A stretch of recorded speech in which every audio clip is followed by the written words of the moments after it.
How can we connect global challenges with creative thinking?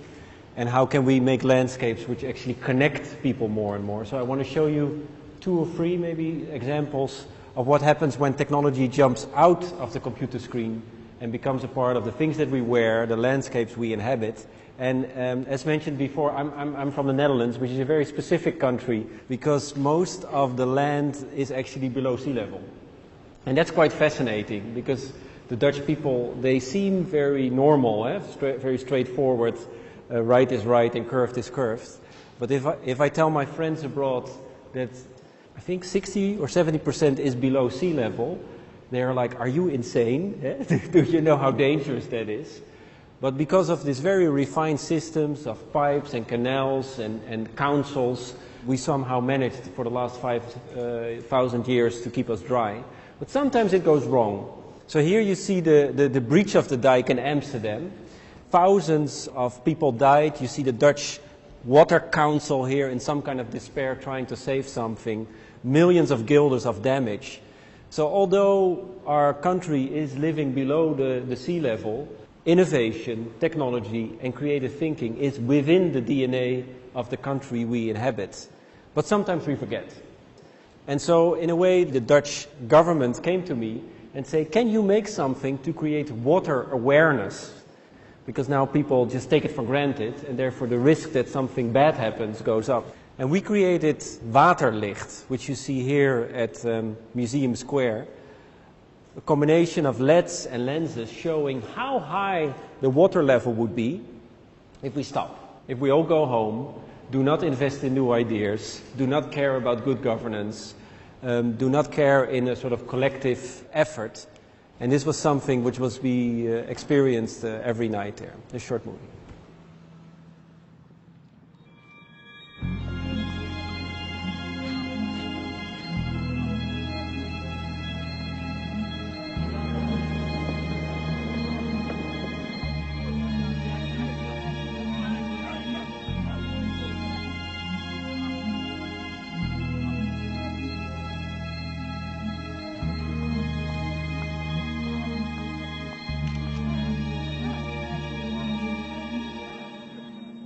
Best wel spooky. Spacey. Ja. Wat ik het gevoel dat ik erbij krijg is een beetje onder waters. Dat je onder een laag zit. Ja, best wel mooi, vind ik. With the waves above us. And it's magnificent. Ik weet natuurlijk dat we beneden zeeniveau zitten, maar ja, zoals je het zegt, zou dat niet zo fijn zijn als ik dit opeens over me heen ga voelen, nee.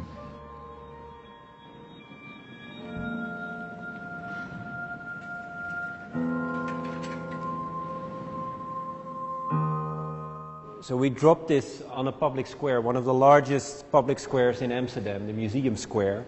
We were lucky, to be honest, because usually it takes like 2 years to get a license, a permit, but there was sort of a gap for a couple of days. So there was no big advertising campaign, we sort of dropped it there. And people came, of course, it was a public space. We're mesmerized. First night, a couple of thousand visitors, not so many. Started to share it on social media, and the third night 60,000 people started to show up. And it was, I think during the night we realized we had a permit until 5,000 people, so some calls had to be made. What was beautiful when we were walking through the audience, that people were actually talking about the power of water. Some have experienced the floods in the Netherlands and were scared and wanted to go away, wanted to go home. And others were mesmerized. Can we harvest energy from the change in tides? Can we make floating cities? So for one little moment, a collective experience was created where people imagined about the future instead of just in the now. And I think that's sort of the power of these kind of temporary or permanent installations of art. The notion of calling yourself an artist is that you're some kind of autistic guy, Van Gogh guy, sitting on an attic cutting off little pieces of your ear. Being lonely and feeling disconnected. Well, I have news for you, this is not true. Actually, Van Gogh he was not the most happy person in the world, but he would travel, he enjoyed. So all of these kind of things are, of course, made with teams of experts, scientists, designers, engineers.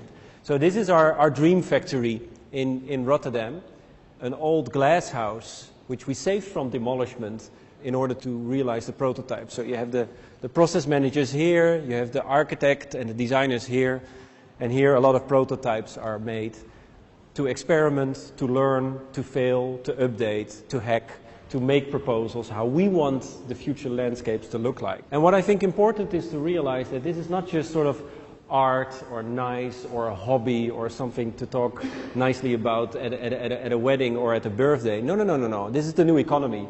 This is a report I really personally like of World Economic Forum, where they interviewed a lot of smart people all around the world, and they asked them what are the top 10 skills necessary to be successful or to be happy or to be future-proof. And this is not being really good in C++ or Excel, and it's not just about craftsmanship. No, look at this. Number 3, creativity.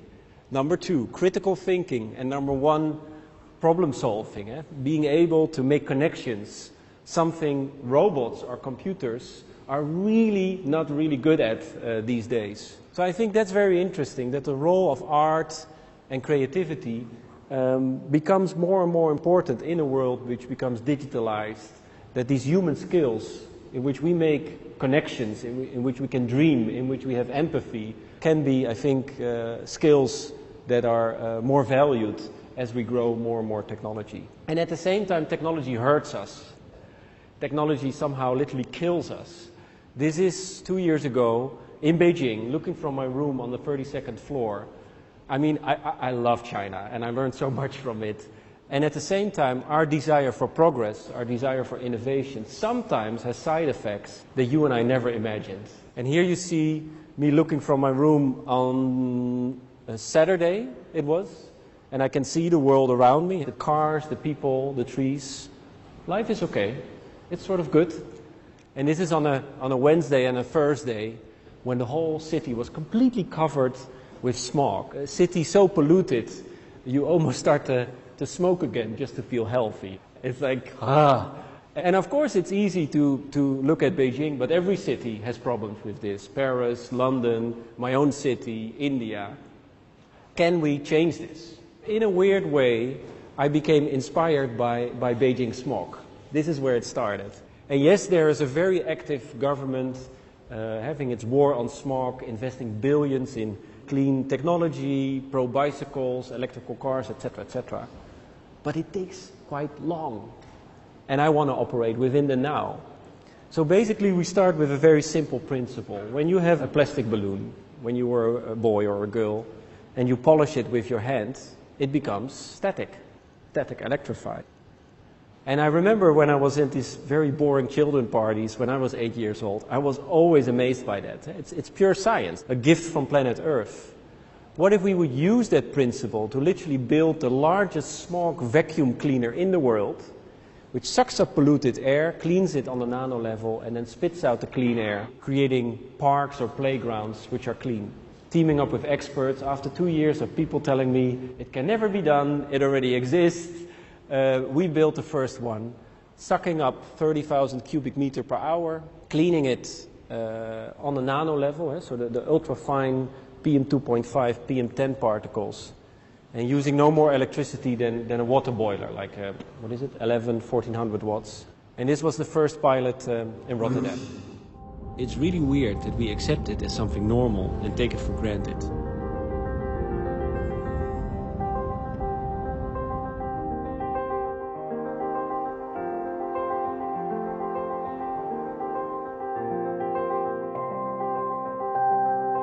I wanted to create a place where citizens, makers, NGOs and governments can experience clean air. A bubble of clean air, where people can think, meet and work together how to make a whole city smog-free.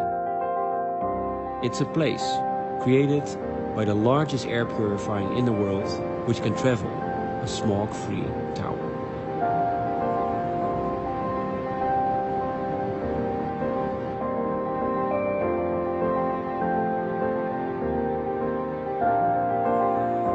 In the future, waste should not exist. By putting the captured smog particles under high pressure, we create smog-free rings.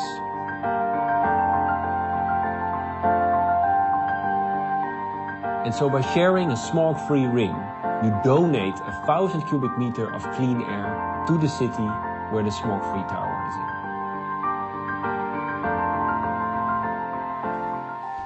And so launched by the mayor of Rotterdam 14 months ago, we created in a way a place where people can smell the difference, where people can feel the difference. And no one tower can of course not completely clean a whole city. Let's be honest about that. But I think if you make a place where people can feel the difference, that's a way how to engage them. And by sort of this bottom-up approach is a great way to update and to upgrade a place. But what is also interesting is this is the stuff, I think I have it, oh yeah, here. Oh, this is Rotterdam smog.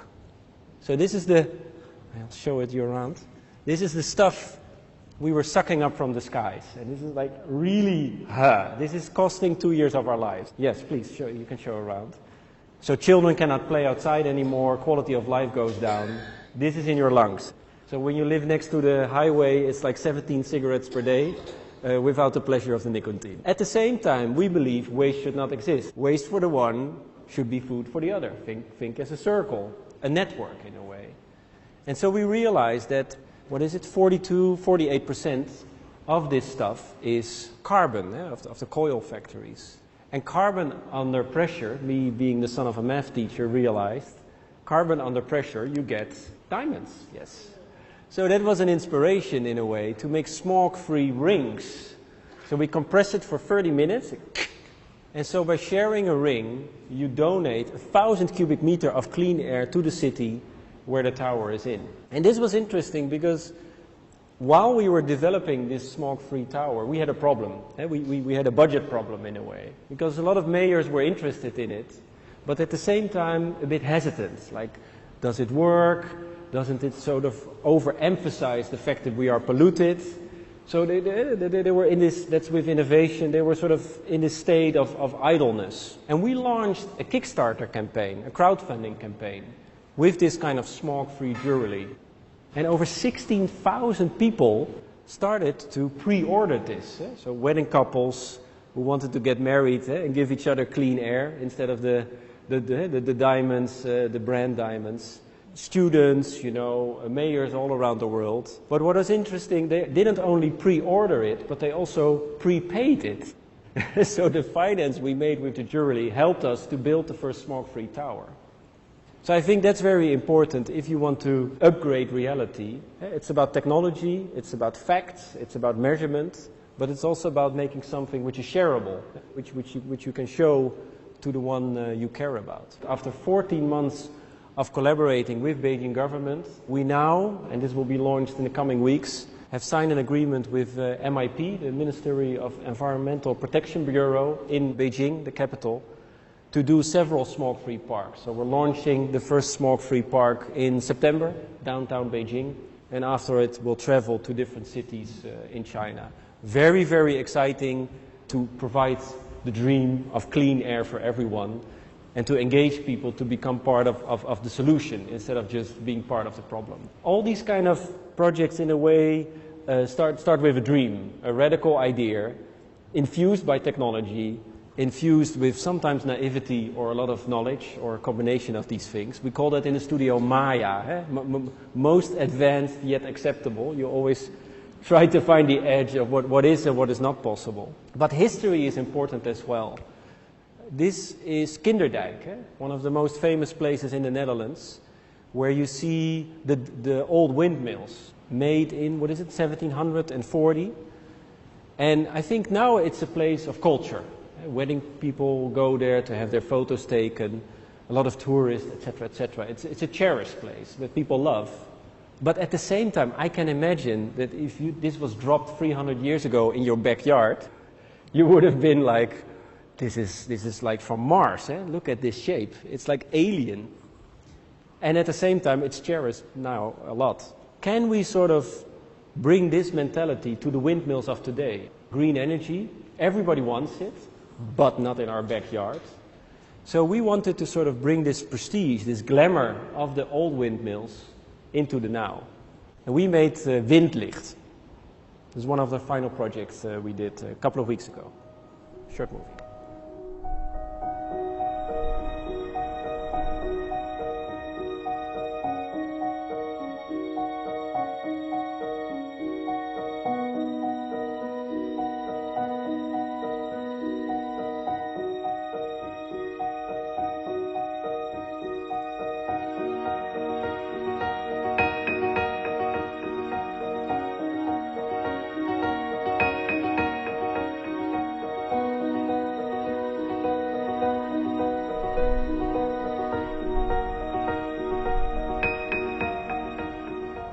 zet de molens toch ook in een ander licht.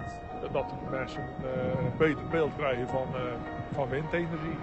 Het heeft wel iets weg van touwtjes springen, maar dan met de wind. Heel apart om te zien. Imponerend, prachtig zicht zo, die lijnen. Het zou een kinderrijk 2.0 kunnen zijn.